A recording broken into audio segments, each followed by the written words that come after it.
नमस्कार, मैं रचना शर्मा चढ़ती कला टाइम टीवी देख रहे सभी दर्शकों का स्वागत करती हूं। आप देख रहे हैं हरियाणा न्यूज। समाचारों की शुरुआत से पहले एक नजर आज की मुख्य सुर्खियों पर।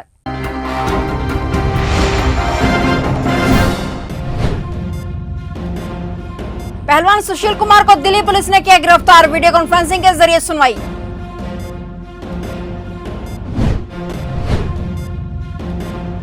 हरियाणा विधानसभा में कोविड वैक्सीनेशन कार्यक्रम का आयोजन कल से, कोरोना वैक्सीनेशन में आएगी और तेजी।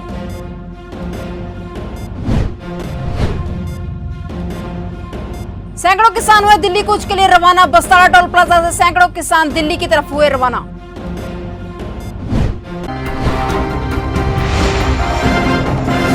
और अब समाचार विस्तार से। कोरोना महामारी से निपटने को लेकर जहां सामाजिक संस्थाएं लोगों की मदद में जुटी हुई हैं, वहीं अब रिलायंस इंडस्ट्रीज लिमिटेड ने भी बड़ी पहल की है। रिलायंस बीपी मोबिलिटी लिमिटेड ने सरकार और प्रशासन से अधिकृत एम्बुलेंसों को 50 लीटर पेट्रोल या डीजल प्रतिदिन के हिसाब से मुफ्त देने की घोषणा की है। इसे लेकर नेशनल हेल्थ मिशन के डायरेक्टर ने प्रदेश के सभी सिविल सर्जनों को पत्र भेजा है। कोरोना संक्रमित मरीज को घर से अस्पताल या अस्पताल से घर तक ले जाने और मेडिकल ऑक्सीजन की सुविधा उपलब्ध करवाने वाली एम्बुलेंस में रिलायंस पेट्रोल पंप से फ्री में पेट्रोल या डीजल डलवाने के आदेश दिए गए हैं। ये आदेश 30 जून तक लागू होंगे। 30 जून तक कोविड एम्बुलेंस में हर रोज अधिकतम 50 लीटर तेल प्रति एम्बुलेंस रिलायंस की ओर से दिया जाएगा। राष्ट्रीय राजधानी दिल्ली के छत्रसाल स्टेडियम में पहलवान सागर धनखड़ की हत्या के मामले में पिछले काफी दिनों से फरार चल रहे ओलंपिक पदक विजेता पहलवान सुशील कुमार को दिल्ली पुलिस की स्पेशल सेल ने रविवार को गिरफ्तार कर लिया है। पुलिस ने बताया कि स्पेशल सेल ने सुशील और उसके साथी अजय को मुंडका इलाके से गिरफ्तार किया है। अजय छत्रसाल स्टेडियम में ही स्पोर्ट्स टीचर हैं, दोनों ही सागर की हत्या में आरोपी हैं। पुलिस के मुताबिक ये दोनों मुंडका के पास स्कूटी में कहीं जा रहे थे, तभी पुलिस ने खुफिया जानकारी पर कार्रवाई करते हुए गिरफ्तार कर लिया। सुशील को गिरफ्तार करने के बाद दिल्ली पुलिस की स्पेशल सेल रोहिणी के कोर्ट में डीयूएम एमएम दिव्या मल्होत्रा की कोर्ट में पेश करेगी और वीडियो कॉन्फ्रेंसिंग के जरिए इसकी सुनवाई होगी। हरियाणा विधानसभा अध्यक्ष ज्ञानचंद गुप्ता ने विधानसभा सचिवालय के कर्मचारियों को कोविड-19 से बचाने के पुख्ता प्रबंध कर लिए हैं। इसके लिए सचिवालय के सभी कर्मचारियों और उनके परिजनों का वैक्सीनेशन करवाया जाएगा। यह वैक्सीनेशन सोमवार से विधानसभा परिसर में ही होगा। इस व्यवस्था के तहत पहले 18 से 45 वर्ष के आयु वर्ग के कर्मचारियों का टीकाकरण होगा। इसके लिए कर्मचारियों ने व्यक्तिगत रूप से पंजीकरण करवाया है। विधानसभा सचिवालय ने प्रदेश के स्वास्थ्य विभाग को पत्र लिखकर विधानसभा परिसर में टीकाकरण की व्यवस्था करने को कहा है। इस पत्र पर कार्रवाई करते हुए स्वास्थ्य विभाग ने 2 डॉक्टरों और नर्सिंग स्टाफ की ड्यूटी इस कार्य के लिए लगा दी है। हरियाणा में कोविड के नए मामलों की संख्या लगातार कम हो रही है और प्रदेश में कुल 5021 नए मामले सामने आए हैं। वहीं 11,327 मरीज ठीक भी होकर घरों को लौट चुके हैं। हालांकि इस दौरान 98 संक्रमितों की मौत भी हो चुकी है। रिकवरी रेट जहां 92.45% हो गया है, वहीं मृत्यु दर 1.1% हो गया है। प्रदेश में 1191 संक्रमितों की स्थिति गंभीर है। इनमें से 892 ऑक्सीजन और 299 वेंटिलेटर सपोर्ट पर हैं। अभी प्रदेश में 47,993 कोरोना के एक्टिव केस हैं। अंबाला विधानसभा संयोजक संदीप सचदेवा ने बताया कि अंबाला में कोरोना टीकाकरण का 0% वेस्टेज हुआ है। वहीं लगभग हरियाणा में सबसे ज्यादा कोरोना के इंजेक्शन अंबाला में ही लगाए गए हैं। साथ ही उन्होंने अंबाला शहर विधायक असीम गौल का धन्यवाद भी किया है। टीकाकरण अभियान को चलाया है वो पूरे हरियाणा के लोगों के लिए अपने आप में एक मिसाल है। इन लोगों के कुशल प्रबंधन के चलते 0% से भी कम वेस्टेज अंबाला के टीकाकरण अभियान के दौरान रही है। और ऐसा करके जो मिसाल इस टीम ने की है वह अपने आप में काबिल तारीफ है। इनके इस कुशल प्रबंधन के लिए और कोरोना काल की इस महामारी में अंबाला के लोगों को अधिक से अधिक टीकाकरण करवाने के लिए मैं इस सारी टीम का आभार व्यक्त करता हूं और अंबाला की समस्त जनता की तरफ से इनको शत-शत प्रणाम करता हूं। Guru Nanak mission international society के संस्थापक ज्ञानी करनैल सिंह ने भारत सरकार से अपील की है कि कोरोना महामारी के चलते जहां वह अन्य वर्गों के लिए विभिन्न योजनाएं लेकर आए हैं, वहीं चौथा स्तंभ कहे जाने वाले मीडिया पत्रकारों के लिए भी सरकार को विशेष योजनाएं इस कोरोना महामारी के चलते लेनी चाहिए। महामारी के प्रकोप में पूरा देश आज बहुत पीड़ित है और जहां पूरे देश के वसनीकों के लिए भारत सरकार बहुत योजनाएं लेकर आई है, वहां पर एक मैं अपनी ओर से अपील करना चाहूँगा कि हमारा चौथा स्तंभ जो पत्रकार भाई हैं उनके लिए भी विशेष योजनाएं लेकर भारत सरकार आए। करनाल में कोरोना संक्रमण से प्रभावित होम आइसोलेटेड मरीजों तक कल्पना चावला मेडिकल कॉलेज के 200 एमबीबीएस के स्टूडेंट बेहतरीन चिकित्सा सुविधा प्रदान कर रहे हैं। टोटल एक्टिव केस के करीब 94% मरीज होम आइसोलेटेड हैं। करनाल प्रदेश का ऐसा पहला जिला है जहां पर इसकी शुरुआत की गई है। स्वास्थ्य विभाग और प्रशासन की देखरेख में home care and teleconsultation programme चलाया गया है। इस पहल से जहां कोविड हॉस्पिटल में मरीजों की संख्या कम हुई है, वहीं गंभीर मरीजों को कोविड अस्पताल में स्वास्थ्य सेवाओं का लाभ मिला है।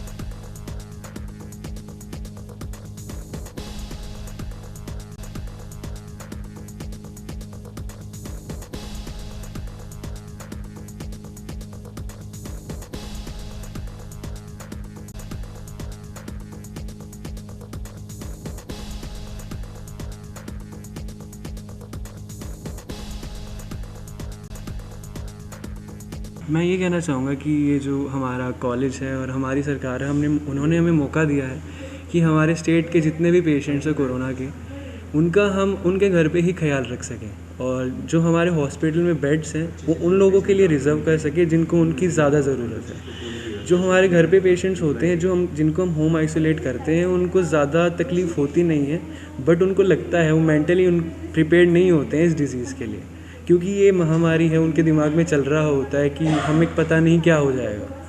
तो उनकी हेल्प करने के लिए हम उनको कॉल करते हैं, एक बार सुबह करते हैं, एक बार शाम को। उनको मोटिवेट करते हैं, उनको समझाते हैं, उनकी तबीयत पूछते हैं, उनके हर एक सिम्टम के बारे में जानते हैं कि उन्हें क्या प्रॉब्लम हुई पूरे दिन में, या रात को भी कोई प्रॉब्लम होती है तो हम उन्हें कह देते हैं कि जब भी आप चाहें वो हमें कॉल कर सकते हैं। फरीदाबाद स्वास्थ्य विभाग की ओर से कोरोना की चेन तोड़ने का आसान और नए तरीके के तहत जगह जगह पर कोरोना टेस्टिंग कैंप लगाए जा रहे हैं और इससे स्वास्थ्य विभाग को लगता है कि कोरोना की चेन तोड़ने में आसानी होगी, क्योंकि कोरोना संक्रमित होने से पहले ही कोरोना टेस्ट कराना बेहद जरूरी है। इससे पहले ही पता चल जाएगा कि व्यक्ति कोरोना संक्रमित है या नहीं। यदि वह कोरोना संक्रमित है तो उसे तुरंत होम आइसोलेट करा दिया जाए और इसके बढ़ते कोरोना वायरस की चेन को तोड़ा जा सकता है।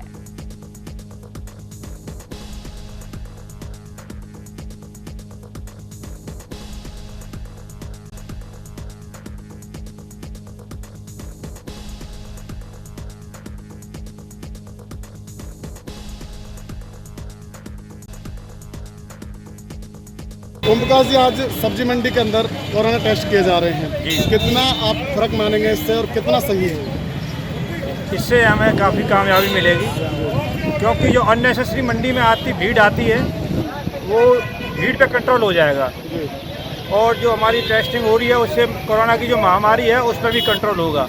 जो पॉजिटिव केस आते हैं तो उनको आइसोलेट करने में हमें काफ़ी हद तक कामयाबी मिलेगी। कहीं ना कहीं आप मानते हैं कि इस माध्यम से कोरोना की चेन तोड़ने में आसानी हो सकती है? बिल्कुल, बहुत अच्छी तरह से हम मानते हैं इस माध्यम से कोरोना की चेन तोड़ने में हमें बहुत अच्छी कामयाबी मिलेगी। पुलिस लगातार फ्रंट लाइन पर रहकर के काम करती है, ऐसे में लोगों के लिए कोई संदेश देना चाहेंगे? क्योंकि हम देख रहे हैं कि इलाके के अंदर लोग बहुत लापरवाह हैं, मास्क को लेकर के, डिस्टेंस को लेकर के, लॉकडाउन को लेकर के, उनके लिए कोई संदेश? उनके लिए संदेश इसमें 3 बातें हैं मेन जो हैं। एक तो सोशल डिस्टेंस हमें रखना है, दूसरा हम कहीं बाहर भी जाते हैं तो घर में अपना हाथ सैनिटाइज करके तब घर में प्रवेश करना है, और हमें सबसे ज़्यादा जो महत्वपूर्ण है वो मास्क है। हमें घर से बाहर निकलते हैं तो बगैर मास्क के हमें नहीं निकलना है।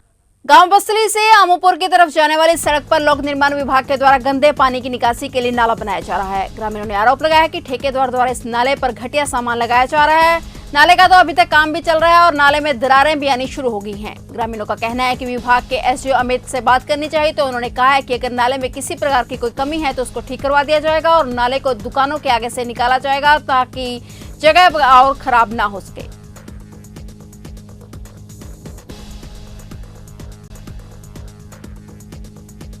नहीं भाई साहब, बिल्कुल सही तरीके से नहीं बढ़िया। सारा नाला बैठ चुका है, ना तो इसकी कुटाई हुई, ना कोई इसके अंदर पूरा सीमेंट लगे।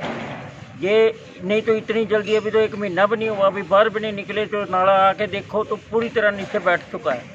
अभी तो काम शुरू है, अभी तो एक साइड का बन के तैयार हो गया क्या?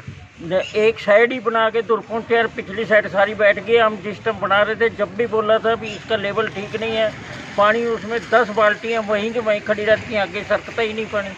भवानीखेड़ा के मुंडाल में आज कांग्रेस पार्टी के कार्यकर्ताओं ने पूर्व सीपीएस व भवानीखेड़ा के लगातार 3 बार विधायक रहे सीपीएस रामकिशन फौजी ने गांव को सैनिटाइजर किया और मास्क वितरित किए, सुरक्षा को लेकर जागरूक भी किया। और आपको बता दें कि गांव मुंडाल हलका का सबसे कोरोना संक्रमित गांव है, जहां लगभग हर घर में कोरोना से संक्रमित मरीज हैं। वहीं 1 महीने के दौरान करीब 65 लोग बुखार या संक्रमण से अपनी जान भी गंवा चुके हैं।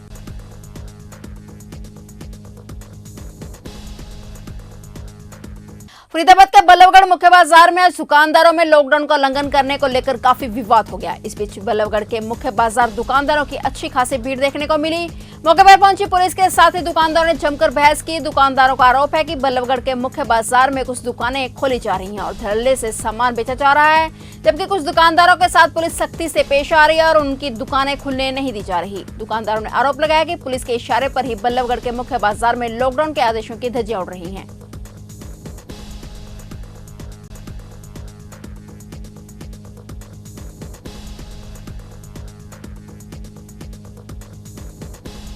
आप ऐसा काम क्यों कर रहे हो? पेट सबके हैं, पेट हमारे भी हैं। या तो आप पूरी तरह से इसको बंद करवाइए या पूरी तरह से खुलवाइए।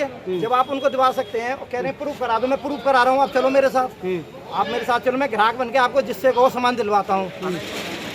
तो पीछे से सारी दुकानें खुल रही है, जबकि लॉकडाउन की बात हो रही है कि एसएसएल के अलावा और कुछ नहीं खुलेगा। हमारा एडमिनिस्ट्रेशन इसमें पूरी तरह से फेल है। कोई व्यापारी नहीं खोलना चाहता, लेकिन 2 दुकानें खुलेंगी तो उसमें फिर 4 और खुलेंगी उसके सारे। तो पा करके सामान दे रही है। नहीं, ये बिल्कुल गलत आरोप है। जो दुकानों के बाहर ना कुछ लोग, जैसे जो दुकानों पे काम करने वाले नौकर हैं जी जी, वो कई बार आ जाते हैं, कई बार मालिक आ जाते हैं जी, हम उनको भगाते हैं तो पुलिस को देख के भाग जाते हैं जी। और जब थोड़ा हम आगे चले जाते हैं वो फिर दोबारा से पीछे आ जाते हैं। नहीं, कुछ लोग ये आरोप भी लगा रहे हैं कि पुलिस के सामने दुकान बंद रहती है पर पीछे वाले गेट से तमाम सामान देने का काम किया जाता है। पीछे भी हम लोगों ने ड्यूटियां लगाई हुई हैं और इसी वजह से जो ना ये लोग थोड़ा सख्ती हम लोग इसलिए करते हैं कि भाई जो इनकी दुकानों की बैक साइड है वहाँ भी मैंने ड्यूटियां लगाई हुई हैं, ब्राह्मणवाड़ा में, जैन गली में, सारी जगह ड्यूटियां लगाई हुई हैं। अब आप लेकिन एक दुकान में जैसे 10-10 नौकर हैं तो कई नौकर आगे बैठ जाते हैं, कई बार मालिक भी आ जाता है, तो बहुत हमारे को मशक्कत करनी पड़ रही है। बाजार के अंदर इतनी एसेंशियल दुकान नहीं है, जबकि भीड़ की अगर जो हम बात कर लें तो भीड़ आप देख सकते हैं तस्वीरों में। भीड़ देखिए, वो डॉक्टर की दुकान है, जहाँ भीड़ दिखा रहे हैं वो डॉक्टर की दुकान है। डॉक्टर साहब को मैं बोल गया हूँ, डॉक्टर साहब को मैं बोल गया कि उसका पालन करें। उसके बिल्कुल नेक्स्ट सामने केमिस्ट शॉप है। यूं तो अम्बाला शहर विधायक असीम गोयल अपने अनूठे कार्य करते हुए अम्बाला के लोगों के दिलों में बसे हुए हैं और उसी के चलते कल रात उन्होंने मिशन शुक्रिया का आरंभ किया, जिसमें उन्होंने स्वयं व उनकी साथी टीम एडवोकेट संदीप सचदेवा सहित कई सहयोगी ने देर रात सिविल हॉस्पिटल व अन्य स्थानों पर जाकर कार्यरत पुलिस बल को स्वयं अपने हाथों से चाय पिलाई और उनका शुक्रिया अदा किया। ये जवान सारी रात ड्यूटी करते हैं, इन्हें सबको धन्यवाद कहने के लिए हमारी टीम ने मिशन शुक्रिया अम्बाला, एक गर्म चाय की प्याली, इस नाते एक योजना शुरू की है और उसके नाते आज हम ये हमारा उनके प्रति रिगार्ड्स है, एक थैंक्स है, एक इज्जत है जो हमारी टीम रोज़ कोशिश रहेगी कि हम रोज़ इस सफाई कर्मचारी साथी भी हमें कहीं मिलेंगे सफाई करते हुए रात को, उनके लिए भी जो इस समय इस महामारी के दौरान भी अपनी सेवाएं दे रहे हैं, तो उस नाते बिल्कुल हम उन सबको ये एक नमन करने का तरीका है, उनको रिगार्ड। निसिंग से संयुक्त मोर्चा के सैकड़ों किसानों ने 3 कृषि कानूनों के विरोध में दिल्ली कूच करने का ऐलान किया था। जथेदार बाबा गुरमीत सिंह की अगुवाई में निसिंग से ब्लॉक प्रधान अमन बब्बर, बलजीत सिंह इच्छापुर व अमृतपाल सिंह के नेतृत्व में सैकड़ों किसानों व किसान नेताओं ने अपनी गाड़ियों में बस्तार टोल पर गुरनाम सिंह व चुडूनी के साथ दिल्ली कूच करने के लिए रवानगी की।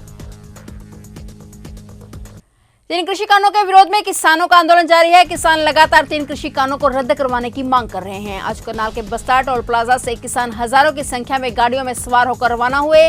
किसान 1 हफ्ते तक वहां लंगर सेवा करेंगे। भारतीय किसान यूनियन के प्रदेश अध्यक्ष गुरनाम सिंह चिडूनी के नेतृत्व में बड़ी संख्या में करनाल से किसानों का काफिला रवाना हुआ। गुरनाम सिंह चिडूनी ने कहा कि करनाल से भारी संख्या में किसान दिल्ली की तरफ कूच कर रहे हैं ताकि दिल्ली में किसान आंदोलन में अलग अलग जिलों की हाजिरी बनी रहे।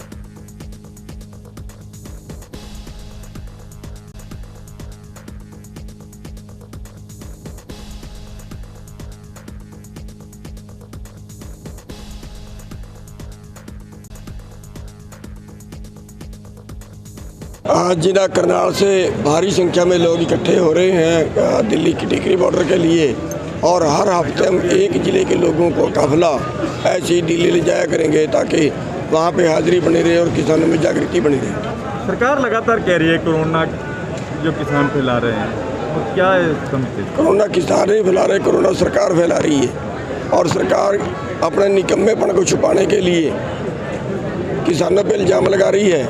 अभी तक उनके पास गैस पूरी नहीं है, एम्बुलेंस पूरी नहीं है, हॉस्पिटल पूरे नहीं है, टिक्के पूरे नहीं है, तो बिना इलाज के लोग मर रहे हैं, सड़कों में मर रहे हैं। तो अपनी कमी का, अपनी नाकामी को छुपाने के लिए, और अगर उनको इतनी चिंता है तो मुख्यमंत्री क्यों प्रोग्राम करते हैं? हज़ारों की संख्या मुख्यमंत्री खुद लोगों को इकट्ठे कर रहे हैं, कोरोना तो वो लोग बुला रहे हैं। हमारी तो मजबूरी है, उनकी तो कोई मजबूरी नहीं है। क्या कार्यक्रम है, किस लिए इकट्ठा हो रहे हैं और क्या कार्यक्रम बना रहे हैं? देखिए, ये तो एक रूटीन का मैटर है कि वहाँ पे हमारी हाजिरी रहनी चाहिए। सरकार को कहीं ये बेफिक्री ना हो जाए कि अब किसानों में जागृति नहीं है, वो दिखाने के लिए एक प्रदर्शन है कि हम अभी जाग रहे हैं, अभी सोए नहीं। बातचीत के लिए भी पत्र लिखा है सरकार को। सरकार बार बार कहती है हम बातचीत के लिए तैयार हैं, किसान आगे नहीं आ रहे हैं, तो हमने भी पत्र लिखा है कि ठीक है हम भी तैयार हैं, तुम तैयार हो तो हम भी तैयार हैं। करना तो उन्होंने कुछ है नहीं, लेकिन पत्र का जवाब इसलिए उनको दिया है कि लोग ये ना कहें कि किसान कुछ जिद पकड़े हुए। 26 मई का क्या कार्यक्रम रहेगा जी? 26 मई को काले झंडे लगाएंगे और मोदी के पुतले फूकेंगे, और 26 मई को बौद्ध पूर्णिमा भी है, सभी मंचों पर बौद्ध पूर्णिमा भी मनाएंगे। करायत उपमंडल के गांव खरपांडवा के अंबेडकर भवन में किसान मजदूर महापंचायत सम्मेलन रखी गई, जिसमें अनेकों खापों ने भाग लिया, जिसकी अध्यक्षता श्री चंद ने की। महापंचायत में लॉकडाउन का जोरदार विरोध किया गया और सरकार के खिलाफ खूब नारेबाजी की गई। वहीं महापंचायत में फैसला लिया गया कि जो प्रदेश सरकार ने कोरोना की आड़ लेकर लॉकडाउन लगाया है, हम उसका पूरा विरोध करते हैं। इस दौरान कलायत खंड के भिन्न भिन्न गाँवों से पहुंचे किसान मजदूरों ने महापंचायत में हिस्सा लिया। मॉर्निंग में स्वास्थ्य विभाग की ओर से स्पेशल कोविशील्ड वैक्सीनेशन ड्राइव की शुरुआत की गई। स्पेशल ड्राइव के तहत आज 18 से 44 वर्ष की आयु वाले लोगों को वैक्सीन लगाएगी। जानकारी देते हुए पीएससी इंचार्ज डॉक्टर उज्ज्वल जीत ने बताया कि हमारे यहाँ आज से 300 से अधिक वैक्सीनेशन लगाई गई हैं, जिनमें से 18 से 44 आयु वर्ग के 300 लोगों को वैक्सीन लगाई गई। डॉक्टर उज्ज्वल जीत ने बताया कि उनके द्वारा ही ऑनलाइन रजिस्ट्रेशन के साथ ही यह कार्रवाई की जा रही है। फिलहाल हरियाणा न्यूज में इतना ही। तब तक के लिए देखते रहिए चढ़ती कला टाइम टीवी और मुझे दीजिए इजाजत। धन्यवाद।